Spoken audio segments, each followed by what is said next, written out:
How are your knuckles? I've heard it said that you can only understand today's parable from Luke's gospel if your knuckles are bruised. Jesus told this story about a widow who was powerless but persistent. She was not getting help, but she kept at it, asking again and again. Luke says that Jesus told this parable to encourage us to pray and not to give up. So how are your knuckles? I've heard it said that you can only get this parable if your knuckles are bruised and bleeding from pounding on a locked door for a very long time. My knuckles could be better. Don't get me wrong, my life has been blessed or lucky or whatever other nice word you'd like to use. But I've got this sweet, disabled daughter. She's cared for, she's protected, and she's pretty happy these days. But the tough word I just used is the word disabled. I have prayed and prayed and prayed for her. But I know now she will never be able to live on her own. She will never be able to take care of herself.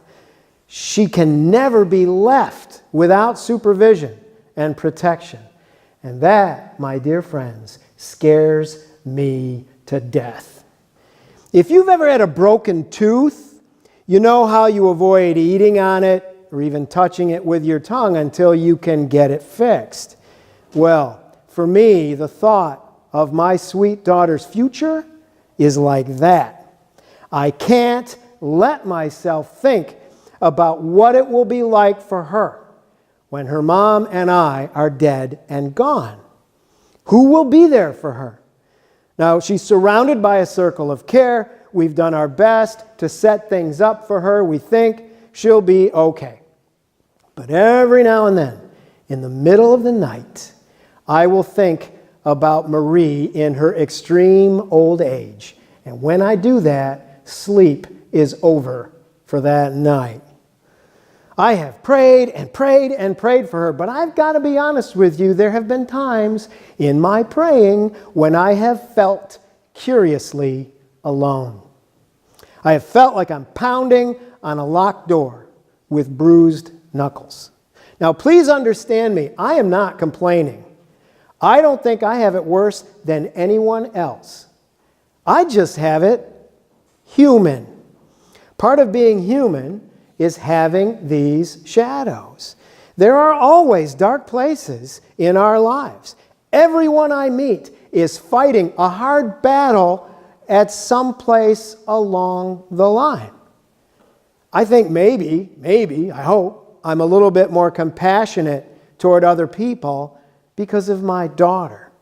I've learned that everyone has a sorrow, a hurt, a burden they carry.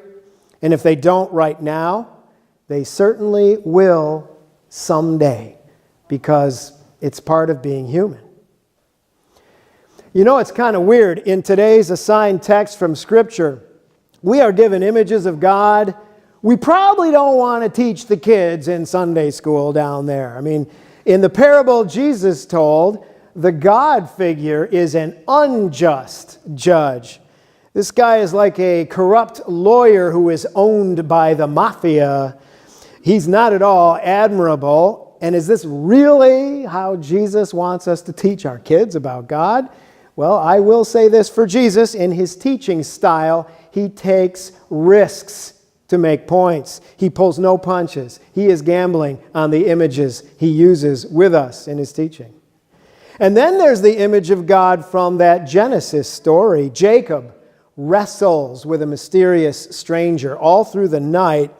Jacob kind of wins the fight, but then this opponent cheats and wrecks Jacob's hip. And it turns out that this mysterious stranger is God. And Jacob is given a new name, Israel, a name that means the one who wrestles with God. Okay, is this how we're supposed to teach our kids about God? And yet, you know, this story does ring kind of true for me. There have been a lot of times in my adult life when I have felt like I was wrestling with God. And maybe you've felt that way too, once in a while. Do you remember that old song, The Daring Young Man on the Flying Trapeze? Sometimes I feel like that. Thing is, I know I'm not young anymore, but I feel like that guy. There I am, swinging along on the trapeze, and then at the peak of the swing, I have to let go. And I have to hope that the one on the other trapeze will have arms out to catch me. But there's that moment in between. I've let go of my grip. I'm still in the air before the catch. I feel like that in my life sometimes. So what holds me up? What holds you up during that time in the air, during that in-between time? Well, I think partly it's hope, and partly it's ritual. Think about a little child at bedtime. This child has a whole shelf full of books, but that child wants that one story every single night. It's important, that one treasured story. It gives shape to the nighttime. It gives safety in the darkness. Ritual helps that child cope with the darkness. Ritual helps me cope with the darkness too. This Sunday ritual of Scripture and bread and wine right here helps me cope with the dark places in my own life. So welcome to the fellowship of Bloody Knuckles. Welcome to the Flying Trapeze Club. What keeps us going? A few stories, a little bread, a little wine, and a blessing at the end. What keeps us going? The fact that we are all in this together. What keeps us going? Hope. We can, we will get through the dark. Amen.